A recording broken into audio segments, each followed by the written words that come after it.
So, the beginning of my story of entrepreneurship was I had to write a severance letter from myself to myself and actually laid myself off along with 90% of the rest of the company. And during that time, I tucked my tail. I ran to Europe. 9/11 happened.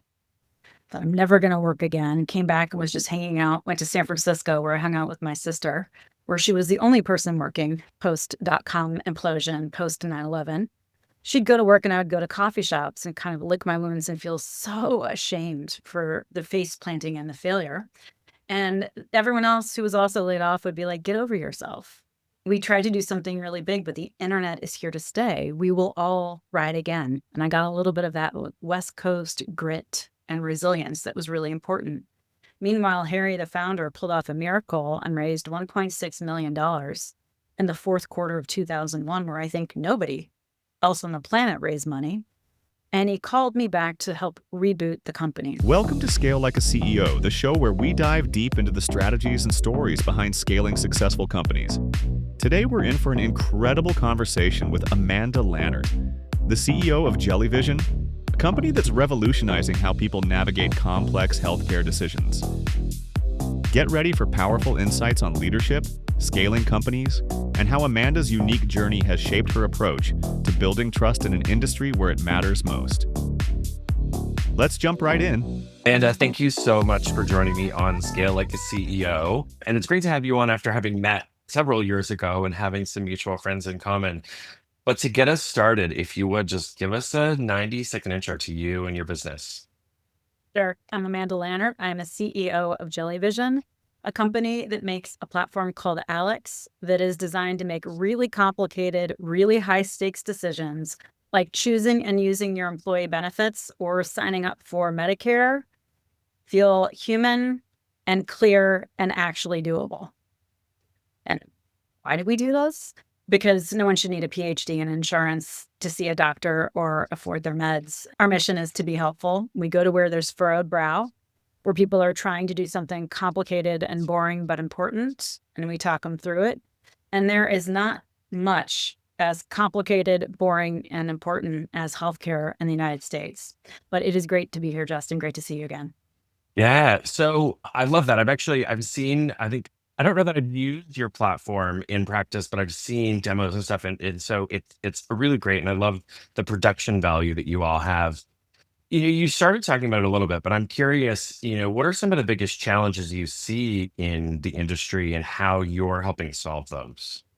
Yeah, it's a weird one, right? And I think Jellyvision exists not because of what we do, but the way in which we do it. So there's a lot of soft with the hard and soft of business at Jellyvision, because the biggest problem we see is trust. Everyone says, oh, it's data, data, data. If you got sick or someone in your family got sick and you wanted the very best data to make decisions around providers and cost and efficacy, you would pick up the phone and call United Healthcare. Nobody has more data. But they're in the headlines for very, very different reasons about people not wanting to call them and wanting to call anyone else.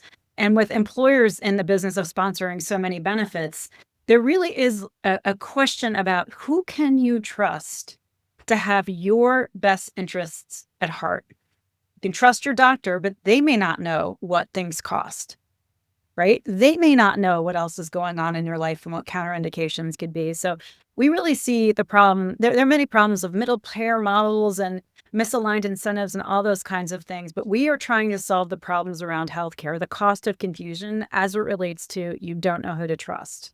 We are an educational film company turned educational software company that became a gaming company that made games like You Don't Know Jack and Who Wants to Be a Millionaire in the late 90s, that became an agency, a sort of a boutique agency that learned how to build things and that persuaded, listened, built trust. And then we put all of these things together, the teaching and the entertaining, just enough so that you could pay attention, and the trust and persuasion to basically sell math so that employees can make better decisions around their health and financial well-being.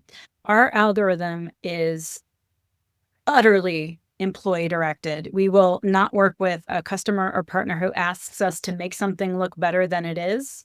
And we have approached healthcare by not trying to be the smartest person in the room. We try to make you, the user, the smartest person in the room by empowering you with just enough education so that you can feel confident, know the answers about the hard stuff, but really can speak to your preferences and your family and your situation and your attitudes towards risk and make the best decisions for you, because no one knows you better than yourself. We will know enough insurance and translate it to you so you can make good decisions on things that can be a second or third largest line item for a household. Yeah, it can be really challenging, especially, for those who are new to needing to select insurance. I mean, I years ago when I was heading HR for a small company, I actually I did benefit selection with our provider. I had to determine, all right, what's the package we're going to offer to our employees? And I still to this day have to really struggle and work through, I'm on my partner's insurance. And so we were going through this hybrid plan that I had never heard of before. And I'm like, wait, well, what is this going to cover? And honestly, at the end of the day, we kind of crossed our fingers. We're like, okay, I hope we're making the right decision for this. And the good news is we did. It's actually been a really great plan for us. But It's nice to meet someone having a good time, because I'll tell you, first of all, there's no other industry where you can take a product, name it based on its most terrifying feature, and expect it to be successful in market. But we literally have this thing called the high deductible plan instead of the low premium plan. The vehicle that you use to pay for things in retirement is literally called a 401k. And one of the biggest new plan designs is by name an ICRA. ICRA. Like, you can't make up a grosser sounding name. So everything is horribly named, horribly branded, incredibly complicated. But then you get in and it's not just these horribly named products. You have to think about perceptions of your own fragility, even mortality, your attitude towards risk, the affordability of when things go bump in the night. Like, it's a lot of yuck kind of, around health insurance. And rarely do we hear people like, I love our plan. I love it. Most people wake up and go, oh gosh, today I have to pick my insurance. No one's like, today I get to pick my insurance. So we really have tried to be incredibly empathetic to the user about both the importance, the gravity of the decision, and the dread around it. Like, it's just like, we know we're stuck in the yuck. We know we're dealing with ick that nobody wants to think about what we think about all the live long day. And so we try to arm you with just enough information to help you make a good decision, to make you feel confident and empowered, and then let you get on to anything but insurance, which is really what you'd rather be doing. So yeah, not a lot of love for plans, Justin. It's rare to no, hear people like, it's awesome. no, that's for sure. Well, so you were in your intro, you were talking about the multiple iterations of Jellyvision and kind of the different focuses that you've had. And you've been leading the company for over 15 years. I'd love to go back in time a little bit to kind of the early days of scaling and building the team, and tell me a little bit about what that was like and how you approached growth. Yeah.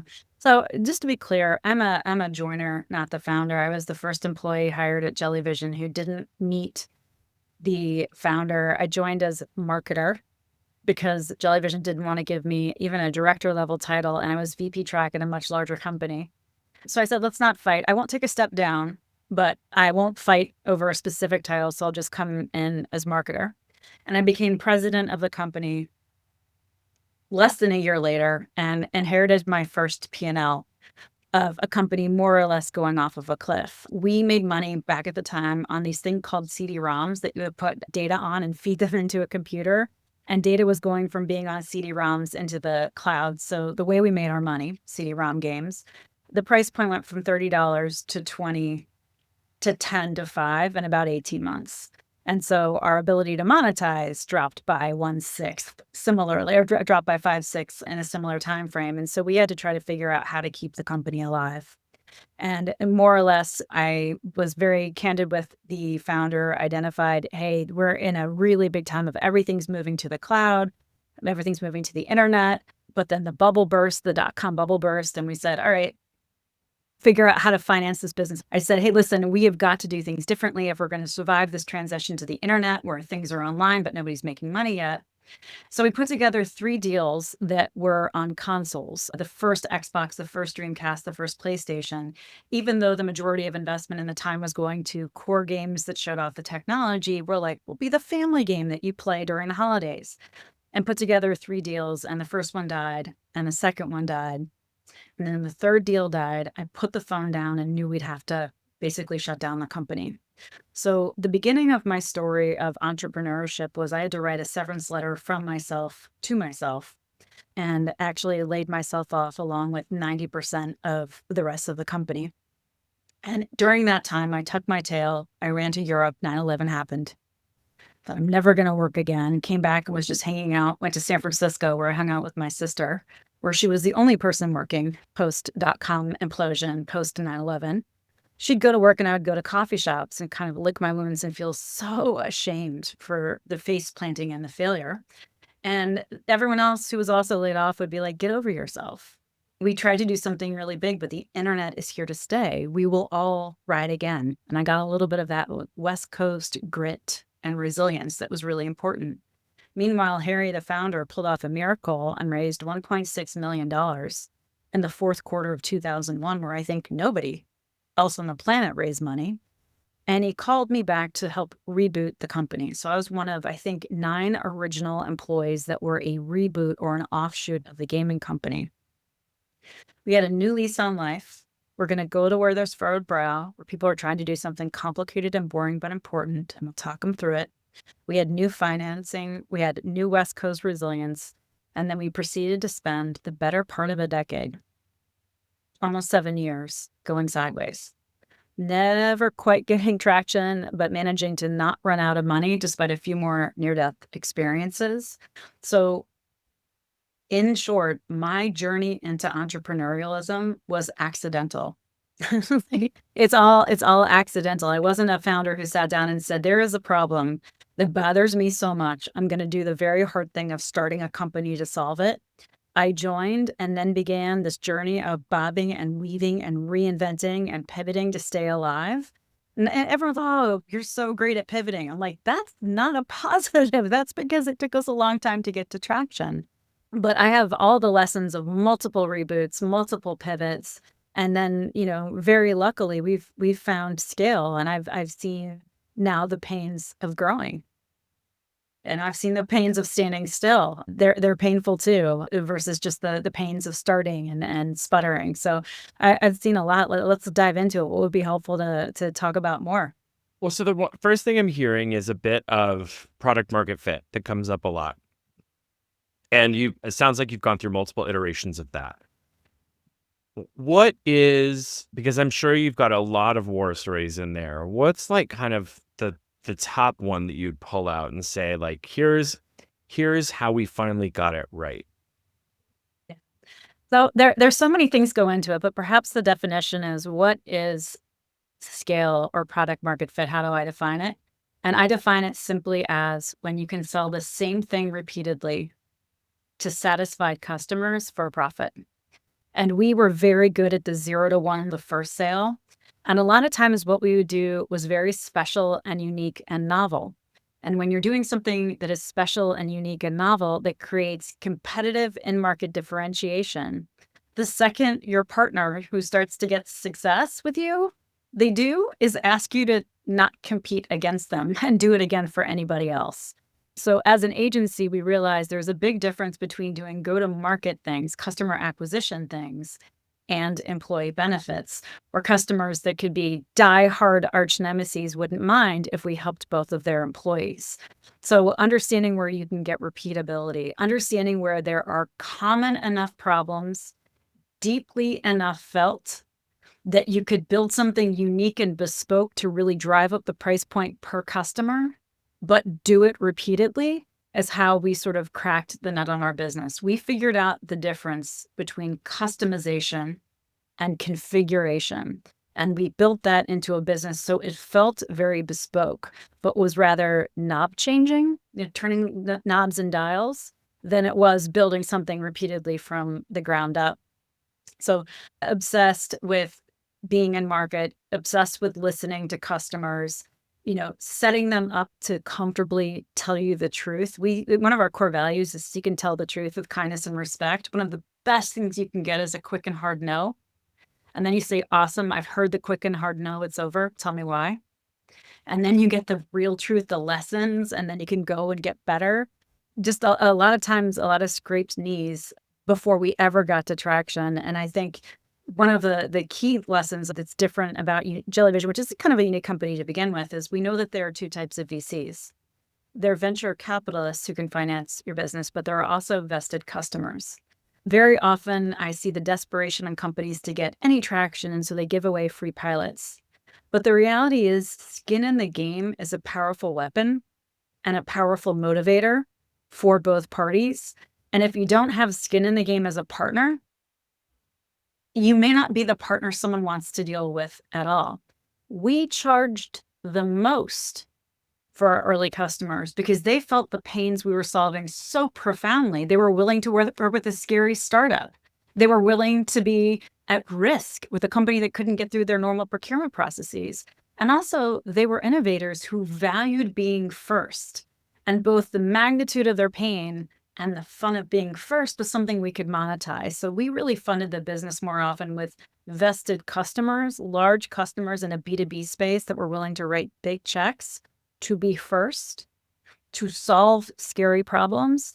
And that was a lot of the seeding of our business. And it's non-dilutive, right? It's like, it's better than that because it's non-dilutive.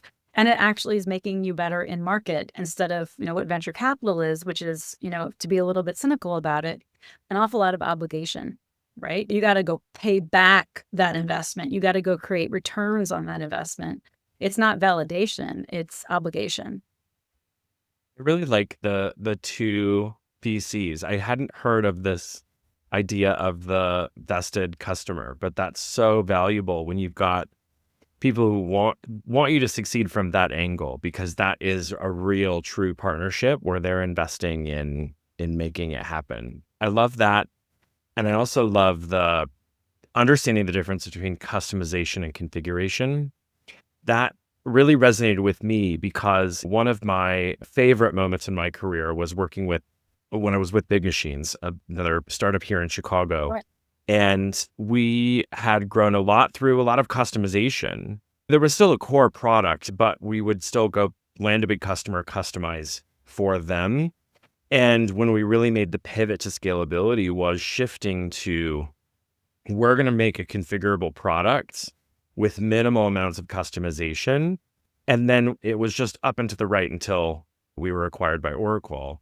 And so that really resonates with me is scalability comes in configuration, not in customization. My dear friends, one of my favorite CEOs told me one of the problems with his business that he realized was self-inflicted was they had a charter for salespeople, which was do what needs to be done to get the sale. And that means their salespeople were fundamentally tasked, incented, rewarded, encouraged to say yes to everything. And that, in fact, can really mire a company in technical debt before it's even out of the gates. And we were very, very good, I think, at being honest and earnest about, no, we don't do that, or no, we don't do that yet. Can you tell me why that's important to you? How do we get there? And trying to have honest conversations about separating what is really, truly critical to solve the problem versus what is truly worthwhile. And that to me is one of the greatest questions at scale. There's so much when you have affordability, when you have profitability, and you can afford to make these investments, you start to do all these things they make sense, they're worthwhile. And being able to really separate and prioritize that which is differentiating, that which creates unique and distinct value versus that which is just worthwhile and prioritizing accordingly is never not critical. It's most critical when you're fighting for your life and you're trying to get the deal without having to build something bespoke with every new deal if you're, a SaaS software company. But boy, does it create a lot of waste doing things worthwhile, a lot of bloat, a lot of slowness later in the game too. Yeah. So let's talk about now. All right. So we've got we've got product market fit. It's time to scale because we're growing. So we're adding people to the team. How do you then decide, all right, it's time to start putting more people behind this growth? And how do you do it in a way that's sustainable? I mean, there's always like there's a personal answer and then a business answer. The business answer is easier for me, which is I sort of advise to invest according to the customer journey, what they touch first, and sort of like just in time. So you work on top of funnel, and then you work on closing, and then you work on servicing, and then you work on supporting, and then you work on renewing. And you kind of invest according to where the customer is, as close to just in time as possible. Otherwise, you get bloated. You have the best sort of QA engine and not any customers to put on the platform. So that's sort of like it sounds so simple and obvious, and yet companies don't do it. So I'm like, invest where the customer is just in time. And from a personal perspective, you go when you're small, you're wearing all the hats, you're doing all the things. And the I'll just do it myself reflex dies hard, right? It's not arrogance. It's just I'm a grinder, and you don't get into these situations unless you really like the work. You like what you do. You get satisfaction out of the work product. And the way I got over that was simply hiring people to do 1 or 2 jobs instead of 5 or 6 jobs, and seeing them be so much better at their 1 or 2 jobs than I was ever at them, that I very quickly got the idea that businessing is a team sport. Right. And I started to see like the power of having a functional expert in any given role. To me, the bigger shift around scale was became kind of very good at, okay, you do it or I do it. And when you're small and tight knit and a fearless, mighty crew, that really works. When you can just lead with total trust, and you're so you can know everybody, their whole families, that works. But the do or delegate falls apart when you start to get scale. And I really had to learn, I had to become a chief accountability officer, which was less interesting than doing it or you do it, having to say, let's talk about what it is, and let's talk about what great is. And then let's agree to some milestones along the way where I'm not doing it. And I'm not just letting you run off on your own, but I'm creating accountability in between. That was the hardest transition for me as a leader, because I really like getting my hands dirty. And I really like trusting other people to get their hands dirty, but it was a whole new knowledge gap. It sounds so simple, Justin, I probably sound like a crappy CEO, but that is a skill set I'm still developing, of how to be a chief accountability officer when the way I do things is I do them. I know every nook and cranny. I spend a lot of time. I get very Six Sigma. It's hard for me to have accountability without doing it. And that's learning to know enough to be a good coach and a good leader without doing it myself. What I think I'm hearing in that is that it's creating alignment in the organization, and which becomes more challenging the bigger you get. Say it again. That's so true. What point for you do you think it starts to become really hard? Do you have a sense of when companies start to wobble?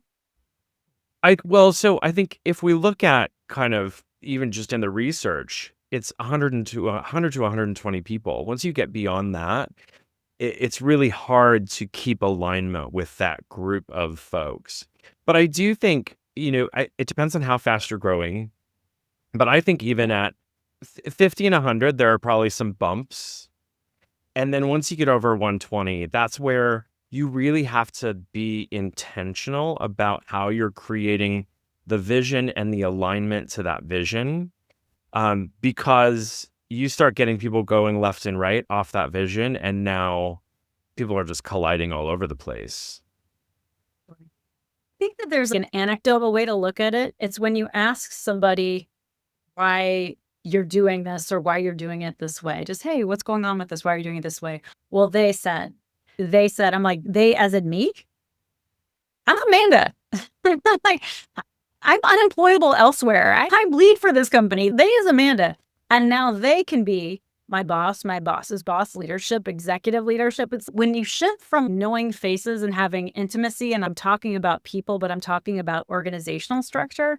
I think that's when it starts to get really hard, because, I really want to lead with benefit of the doubt. I really want to lead with trust. I really want to lead with transparency, but it's easier to trust people than it is to trust companies, right? It's the most forgotten fact in business is that we're all human. Companies don't buy from companies. People buy from people. Companies don't innovate. People innovate, right? They're tinkerers who are just better at 0 to 1 than others. You know, these employees quit companies. No, people quit their bosses again and again and again. There's this dynamic of we forget that we're systems of humans and we think we're systems of organizational life and entity.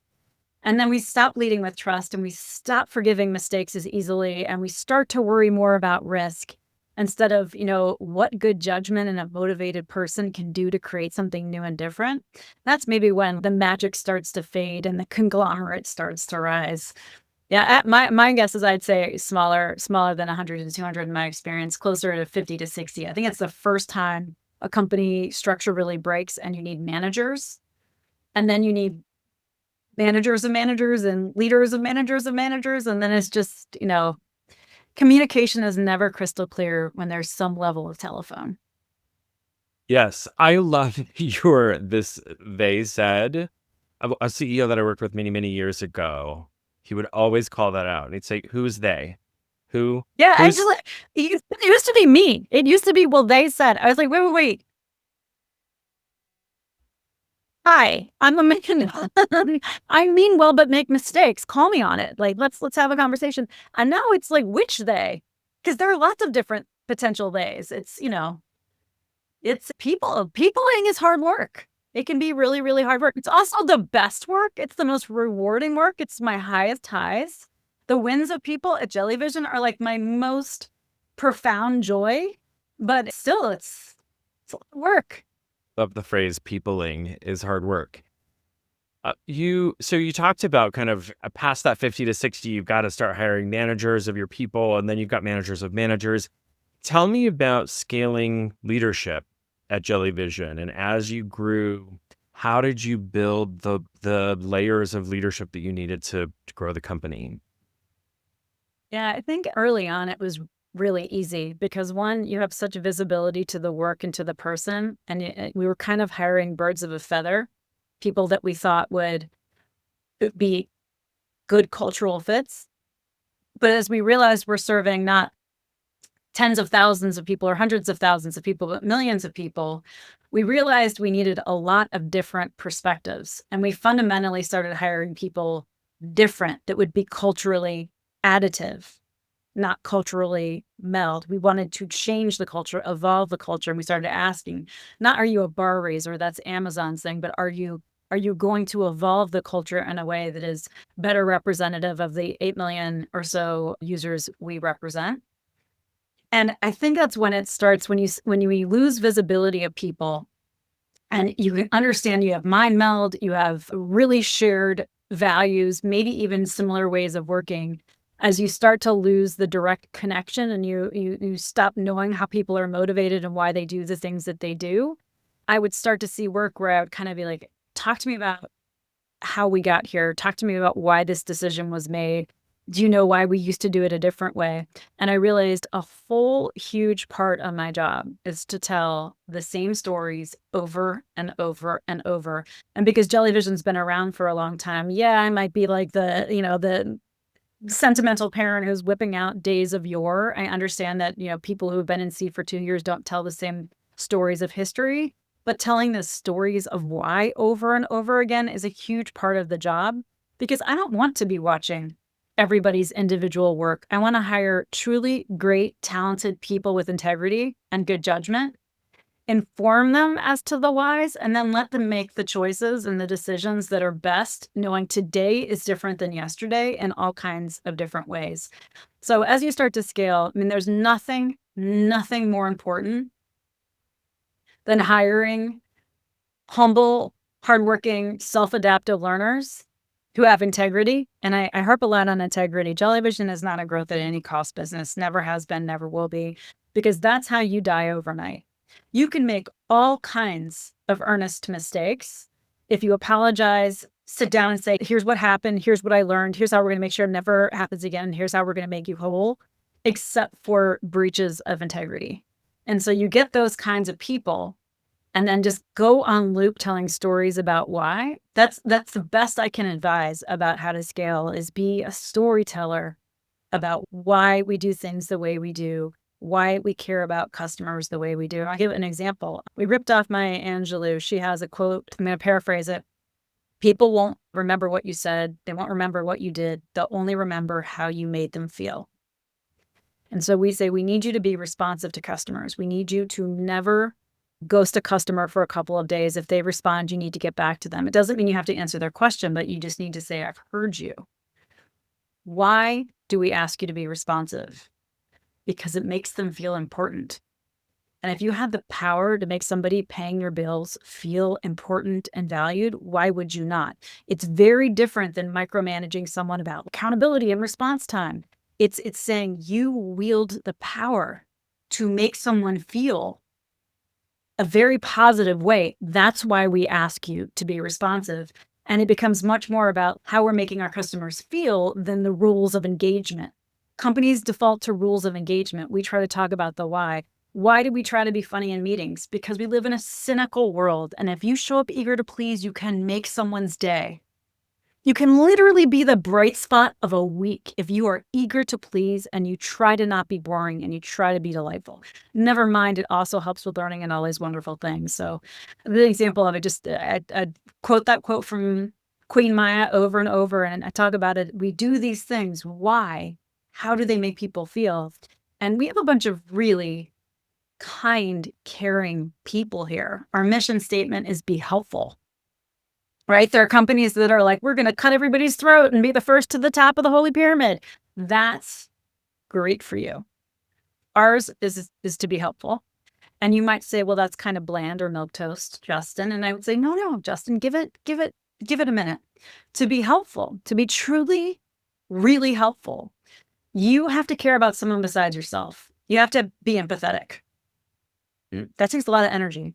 2, you have to have wisdom. You have to be able to solve problems. You have to have a base of knowledge that can see a problem and undo it. And 3, there's a bias towards action, right? Helpful is a to do, not a to think or feel, right? It's action oriented. And so you really attract people who are inspired by the idea of fundamentally being helpful to our users, to our customers, to each other, to our tech community, et cetera.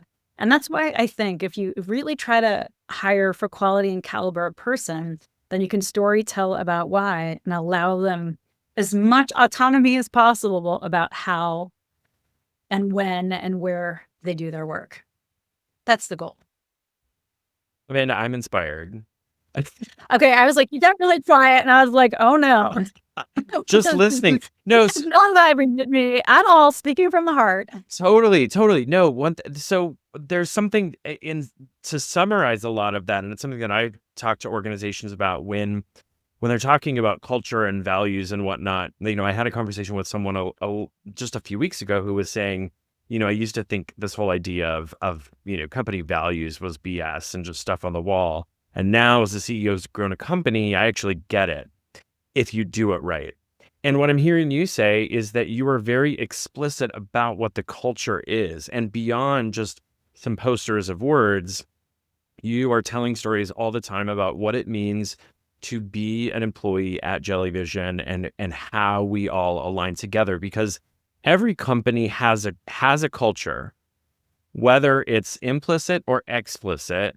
And if it's implicit, oftentimes it's not necessarily a desirable culture. There's stuff that's going on that isn't necessarily what the most senior leaders of the business would want to see going on. But when they're explicit about what they want to see, that all follows. So I love the story of how you're talking about the values and what it means to be an employee at Jellyvision and how you grow.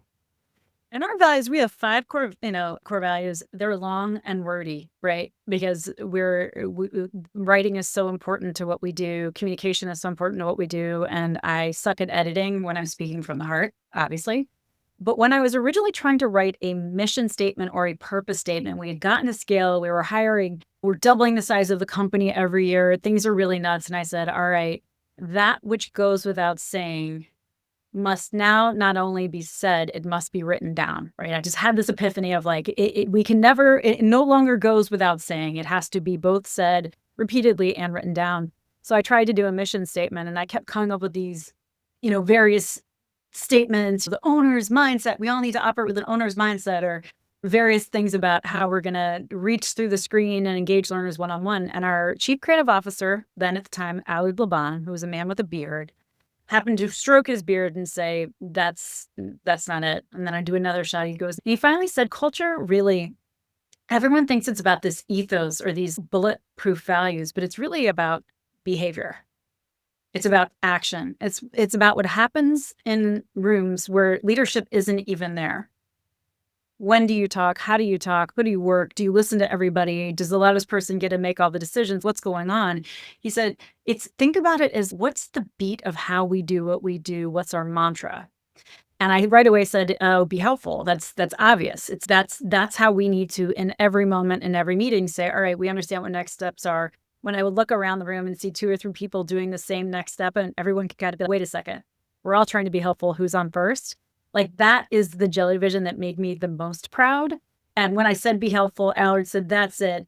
And it is stuck. It is one of those things that it actually is a heartbeat for our people and the way we work, in a way that if I polled our people, I don't know that if everybody could name all of our 5 values. One is essentially don't be boring, don't be boring. It's very Jellyvision if you get to know us in our jazz hands. But if I said, what is our purpose? 100% would say be helpful. And I think that's a pretty good thing to be crystal clear about. Yeah, absolutely. Absolutely. And I like the focus on behaviors, that we're describing the behaviors that we want to see. The other angle is that those behaviors or actions are driven by our beliefs. And so another way that I've seen it successful in an organization is, rather than values, we had our cultural beliefs. What are the beliefs that are going to drive our actions and our behaviors? And then we went in and did a lot of storytelling around, what does this look like if you are living these beliefs? So I love that. I remember an exercise when I was actually really writing our first core values, and they evolve as they should. We look at them, we challenge them, we make sure that they're inclusive, we make sure they're galvanizing. But when I first wrote them, I was Googling back in the day before ChatGPT how to write good core values. And I read a blog where someone had said the exercises don't write about values, write about people. Think about your best and brightest, an example of a person being who you want the company to be when you're at your best. Describe that person. And so I wrote about our then head writer, Tom Haley. He knows I was writing about him. And I just thought, why do I think Tom is magic? And it was his humility, his hard work, that he'll tell you the truth because he means well and wants you to learn and get better. He is never boring, but it's core values. The best thing you can do is think about a superstar in a superstar moment. Why was it a superstar? And that will help you in the most specific way possible, because for some companies, it will be they're winners. For some companies, it will be they zigged while everyone else was zagging. For someone else, it would be like they really listened and were empathetic. But I think in those moments, as a leader, if you can really try to identify the human characteristics and behaviors of like the 10 out of 10 performance that you really wish everyone would replicate, if you're writing about humans, it's easier to be pointy with your point of view than it is if you're trying to write about a company. For some reason, it's just like companies genericize what is in fact just human behavior. Yes. And companies are collectives of people. So, Yes.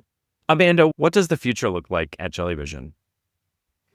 So Jellyvision's been around for many a year, and Alex now is the market leader that helps hundreds, over 1,000, 1,600 companies help their employees choose and use their benefits. In many respects, I feel like we're just getting started. We are building an end-to-end employee platform that includes benefits administration. And why would we do benefits administration when everybody hates benefits administration? Because AI is finally here, and we can build a truly intuitive, natural language-based ben admin. And I think if there's any area that's going to be disrupted by large language models, it's going to be ben admin, because nobody wakes up today and says, today I want to hang out on my Ben admin site. It does not happen.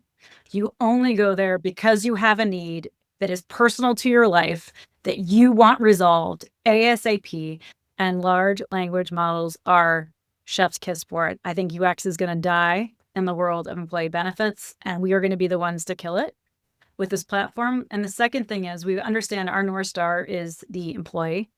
We wanted to follow them through their life's journey. We realized one of the biggest life's journeys is when you stop being an employee and start being a Medicare beneficiary. So we are launching late this year an end-to-end decision support and enrollment platform so that Alex can help you choose and use and get value out of Medicare when you start to get insurance from the government, no longer from employees. So we have our two biggest irons in the fire in terms of new bets, new innovation. And it's weird. You can almost feel it. Like, innovation is scary. I have grossly said you cannot get birth without blood and screaming. And it's true. Innovation is messy. Invention is hard, involves some level of blood and screaming, but it's also like, I really think the time is right. I think the technology is here now. And I feel like our people have the unique skill set of deep caring and respect for the individual user, where they will be religious about making sure they're well taken care of and they're treated with integrity. And at the same time, not being boring and being helpful for people who are going to have a lot of furrowed brow moments just in navigating insurance. We're going to be able to be really helpful. So My Alex Health, the Medicare solution, and the Alex platform, January 2026. It's been busy. We're building a lot right now at Jellyvision. That's incredible. Amanda, if folks want to get in touch with you, what's the best way to do that? Amanda Lannert, Lannert at LinkedIn is great, but I'll also, I'm not hiding, Amanda@jellyvision.com. I'd love to talk shop. Tell me a joke. I'm here. Great. Well, thank you so much, Amanda. Thanks for having me, Justin. It's great to see you, and I really appreciate you creating a platform for, walking down memory lane and trying to share war stories. If someone can not make all the mistakes I made, I'm good with that. Love it. And I love having your stories on the podcast. Thank you. Thank you.